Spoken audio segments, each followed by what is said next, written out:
I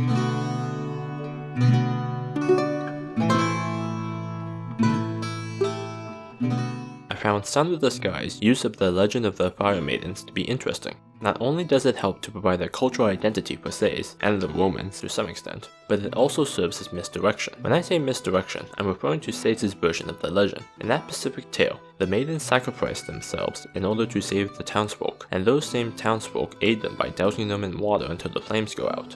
Consequently, the theme is that sacrifice is needed in order to achieve a harmonious life for everybody. And given that this legend is told in episode 1, the attentive viewer may think that the protagonists will also sacrifice themselves in the end. However, that proves to be false. In the original, true version, the evil monster is humanized as an angel, one whose opinion of the humans turned around due to the maidens carrying it down into the valley with the help of a giant spider in order to care for his wounds. Even though the townspeople took the angel's head and fatally injured the maidens didn't want the angels and the humans to fight. With their last breath, the last surviving maiden sounded the golden horn granted to them by the angel for the maiden's kindness, and the war was deterred. Sacrifice was not the road to peace here. This time, compassion had a much more prominent role. Despite how violent both sides were, the maidens sought peace for all. Additionally, the people of Sais didn't adhere to the legend's theme despite how happily and seriously they celebrated the related festival. They were grateful to the maidens and to each other for their services and communal assistance, but they didn't condone sacrifice. They would put their own lives at risk in order to prevent that, by standing in the Helvetian army's way. Continuing on from this topic, Joe from Pause and Select stated that Sound of the Sky had a great deal of references to the real world, as is typical of Nichijoukai, aka slice of daily life, anime. Nichijoukai anime use real-world locations in order to promote anime pilgrimages and ground the setting and activities of the show in reality. Sais, which is based off of the Spanish city of Cuenca, accomplishes this. However, the inclusion of a myriad of diverse references, among other factors in the anime's narrative, caused Joe to consider Sound of the Sky as a hypocritical Nichijoukai work, for it followed the key characteristics of such works while simultaneously contradicting them. A Japanese classroom is encountered by Kanata and Kureha, which evokes mystery, wonder, and a melancholic nostalgia for what used to be, rather than implicitly providing context for what the everyday life is like for the cast, like in K-On!, Comic Girls, and other similar shows. There are references to real-life vehicles, weapons, and military uniforms. Many languages are used. Amazing Grace is present, and the OP is a big reference to Klimt's works. Does all of this ground Sound of the Sky in reality? Well, I think so, and I will go into more detail on why that's the case in the way that Joe didn't cover, even though his thesis was primarily about the everyday amidst the post-apocalypse. But first, let's go over all of the references that I learned about. The church mixes Christianity due to the architecture, and Shinto due to the triple-swirled tomoe, or mitsudomoe.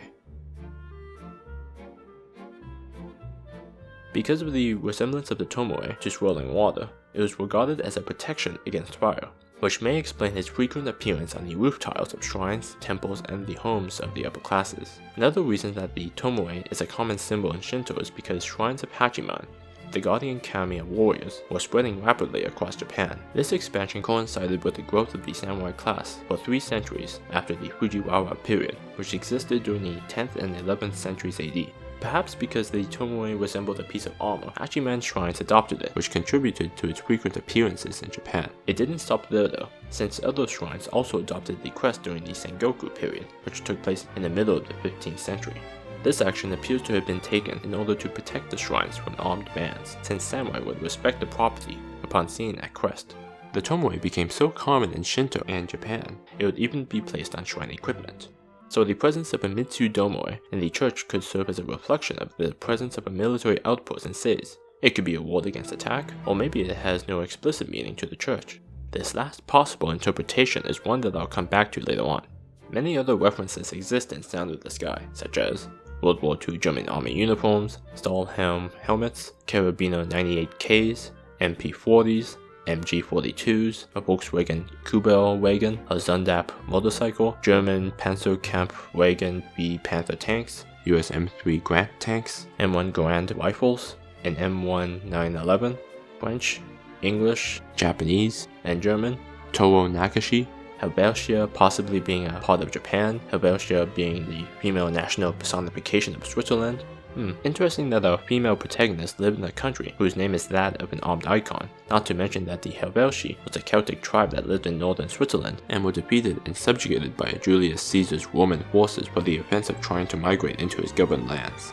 Aisha, a woman, looking like her ethnicity may be from Central Asia, and a Roman empire's name. All of these references contribute to the world being a cultural melting pot. There's ancient technology of unknown cultural origin. Helvetia is a mix of French, Japanese, German, Swiss, and Spanish, and the Roman Empire is a mix of Asian, German, and the United States of America. But where's Canada? We need more representation in anime. These references don't magnify the everyday with minimal conflict, to paraphrase Joe, thereby discouraging the viewer from projecting certain societal rules and norms onto the foreground, or the personal space that you can touch and feel. For example, if the setting was a Japanese high school, then we could assume that the rules and norms of a typical real-life Japanese high school would apply in that fictional world. However, the myriad of references from around the world prevents the application of any societal rules from any one region. Instead, all of these references serve to ground the middle ground, or the communal space. This cultural melting pot makes this post-apocalypse and the fact that the habitable world used to be larger in size more believable, as over time, people from throughout the world, with their different ethnicities and cultures, slowly converge onto the remaining habitable lands. And despite certain elements of certain cultures having their meaning changed or even lost as different cultures mixed and time passed, one thing remained the same: the community. No matter what cultural background you came from, how the cultural backgrounds associated with your ethnicity changed, and what the current cultures were like, the people were still human. They were still happy with their lives. They still formed communities and coexisted as best they could, and even though German World War II iconography is used, stuff that was associated with the Nazis, the soldiers were human too. Everybody, from the Helvetians to the Romans, wants an idyllic, harmonious life.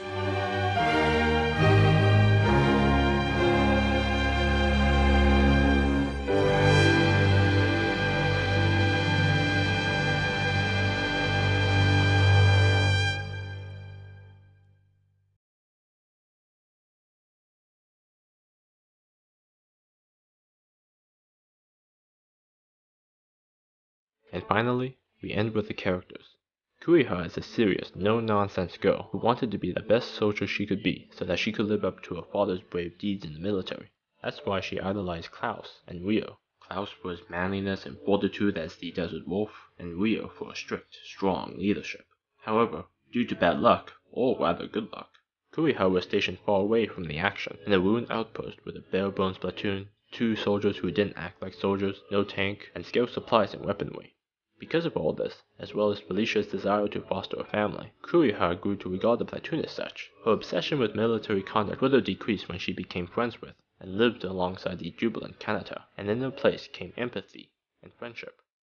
Moreover, when Kureha found out that Klaus wasn't actually the Desert Wolf, she still continued to idolize him for the bravery he possessed, not for what she thought he possessed. The use of Kaganashi, an aesthetic that omits shading in order to show one's true feelings, helps to convey her adoration of him nicely. And when Rio left, Kureha had no nearby role model to rely on, as war loomed over them. She tried to act in Rio's stead, to be as logical and pragmatic as Rio was. She did so because she tried to be a loyal, upstanding soldier. But in this turning point of her life, she chose her family. Noelle was an orphan, and she was probably quiet and withdrawn because of that. She was happy to be of use to others, or when people trusted her due to her intellect. However, her work led to a bioweapon that caused innumerable deaths, and christened her the Witch of Helvetia. Consequently, she became even more withdrawn, hesitant to trust others, should that trust be broken again. But she opened up to Kanata, and she started to come to terms with her past by tending to and befriending Aisha. Felicia was a rookie soldier, who was once committed to fulfilling the duty that came with her position, especially in the face of the apocalypse.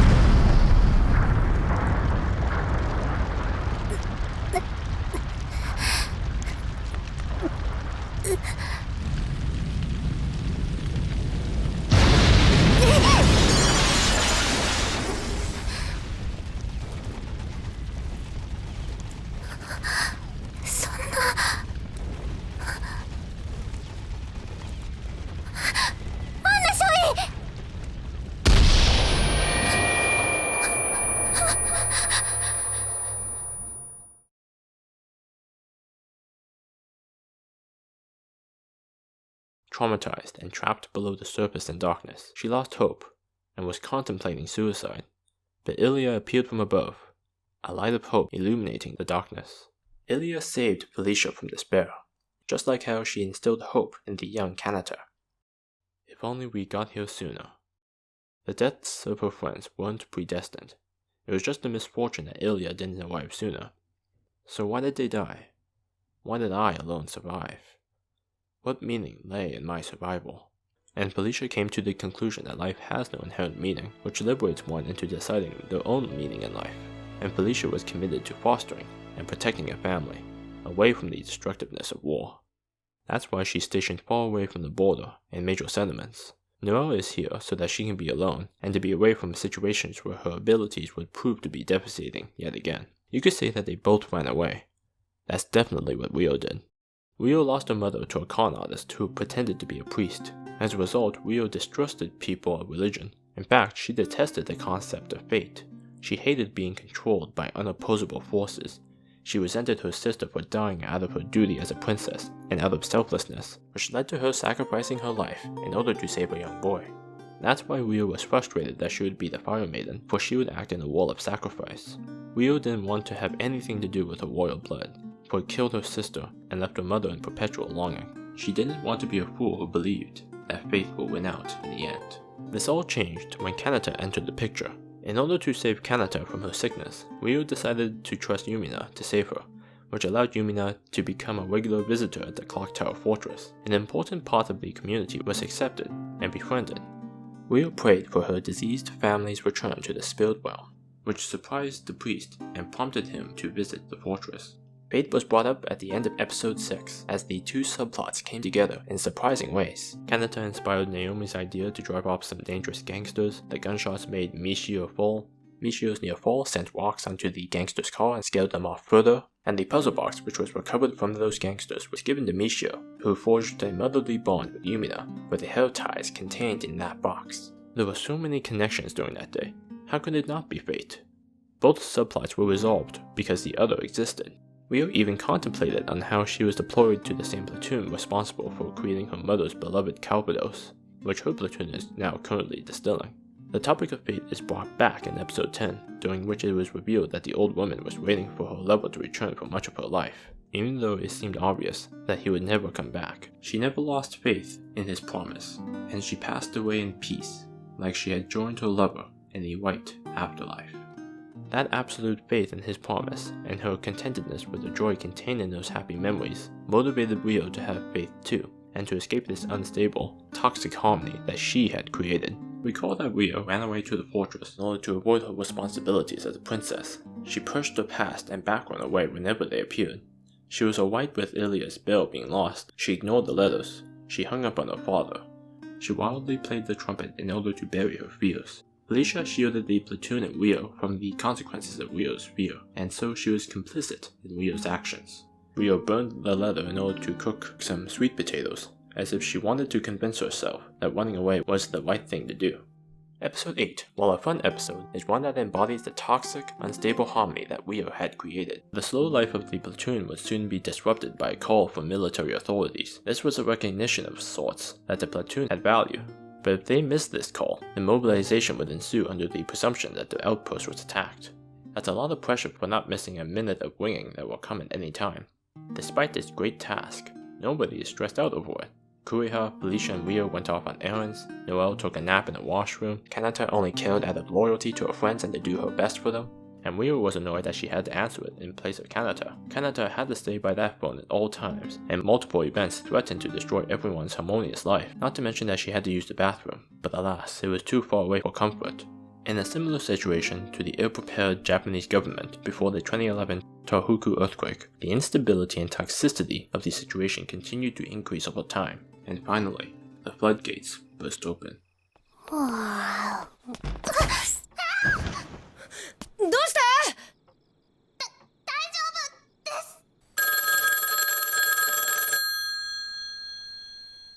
Kanata had a misfortune, and the threat of war was given voice, forcing Rio to confront the reality that she was running away from.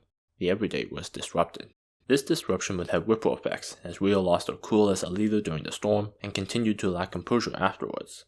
But both the old lady and Kanata gave Ryo the confidence to face her fate and protect her family and their everyday from war. That everyday is worth protecting. Their daily lives are granted an atmosphere of contentedness and peace by Michiru Oshima's score. The beautiful, roughly textured, and meticulously designed background art does a great job in making the fictional city of Sais be like a real place, as if there's new things to be discovered within that room, or further down that alley. The same goes for Clock Tower Fortress. Its history is apparent in its ruined state, and yet, it still feels like a welcoming home for the platoon, what with the water pump, the expansive courtyard, the green garden, and the inviting dining room. The characters are given life through the voice work and character animation.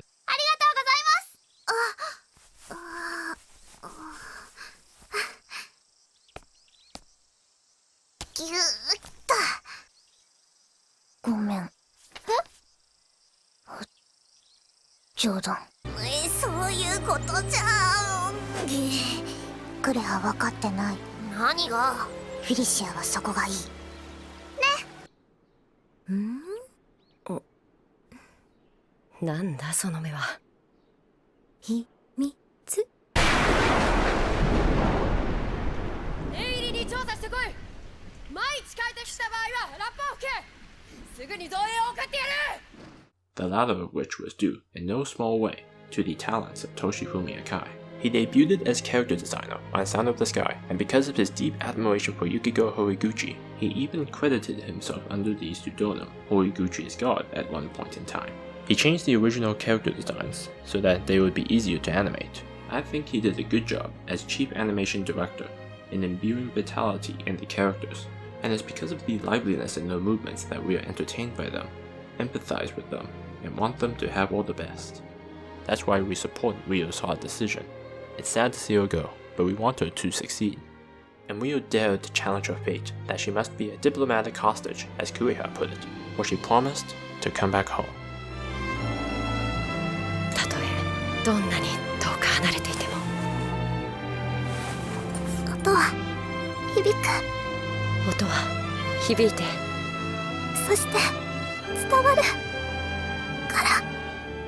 Lastly, there's Kanata, our chief protagonist. She is an embodiment of hope and optimism. With a bounce in her step and a smile at the ready, she was accepted by Ryo. She was accepted by Kureha and Noelle. She was accepted into the family as an equal when she learned of the distillery and when she drank alcohol for the first time. In turn, her optimism emotionally moved her family, and as a girl with perfect pitch, excellent hearing, and a goal to learn music, and because of my interpretation of the OP, she is also an embodiment of music. She was rusty with the instruments, but with the help of others she got better. Her sound became clear, and when she heard Ryo's ceasefire signal, the sound of hope, she told the others that peace was made between the nations. Kanata's very existence saved everybody. Without her, war would have broken out. And when the ceasefire signal failed on the battlefield, Kanata did the only thing she could do. She played The Sound of the Sky. It's no surprise that the title itself points to this story's most fundamental belief. In the midst of war and ruin, the sound of Kanata's trumpet rises above, frail and distant at times, wincingly unpracticed at first, but played without fail, whatever may come. Music connects all of these characters, a sound that reminds them of blue skies and old friends, even in their darkest moments. Insubstantial and often missed, but unbreakable in the end. Amazing grace ringing out over a battlefield, ending nothing, but joining hearts for a song's breath.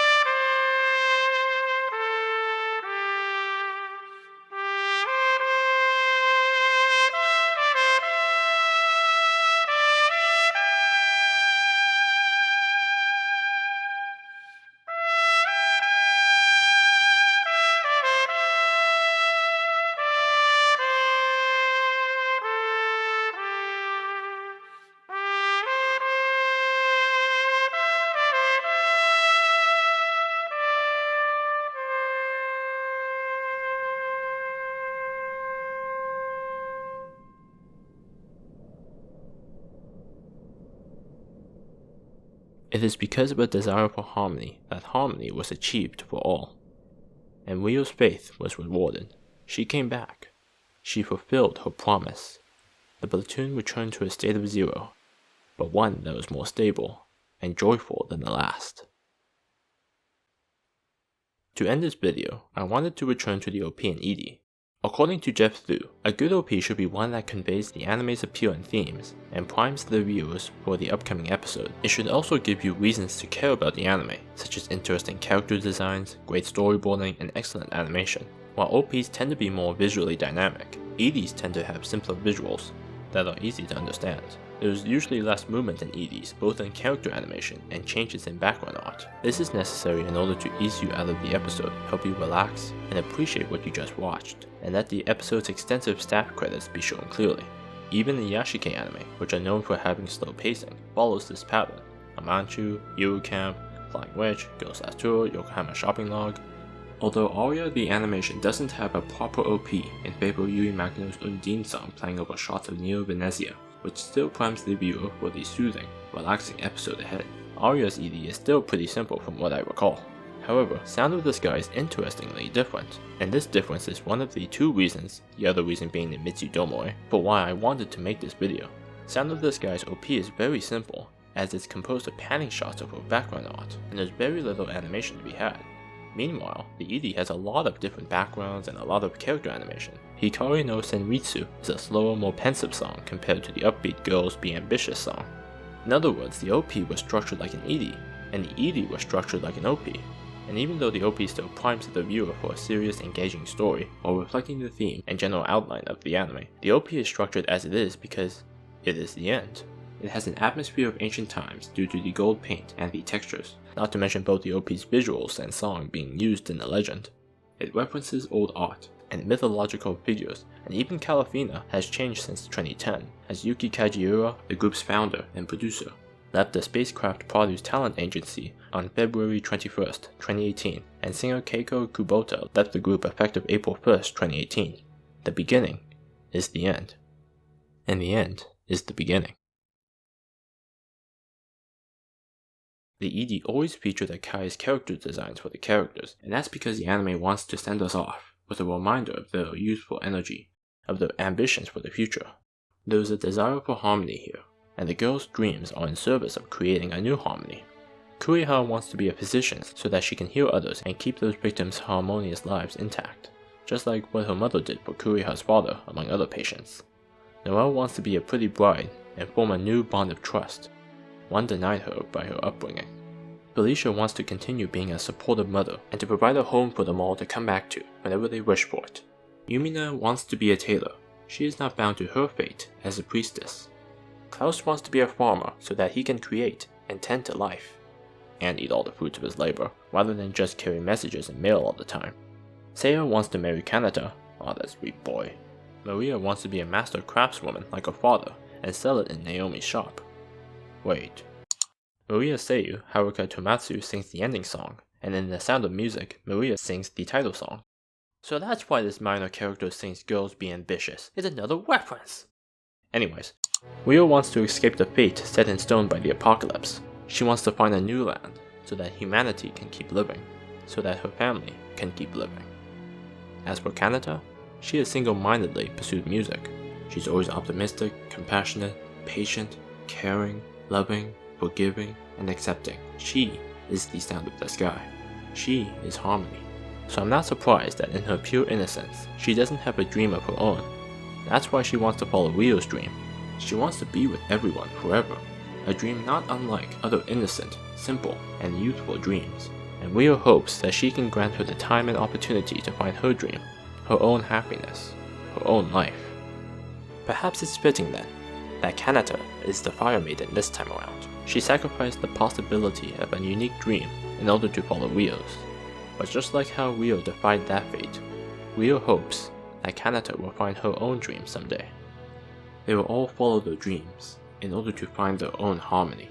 So even if the world ends, or even when their own individual worlds end, they will all live in harmony, strive for a new desired harmony, right up until that fateful moment. That communal happiness will never die. 愛情友情思い重ねて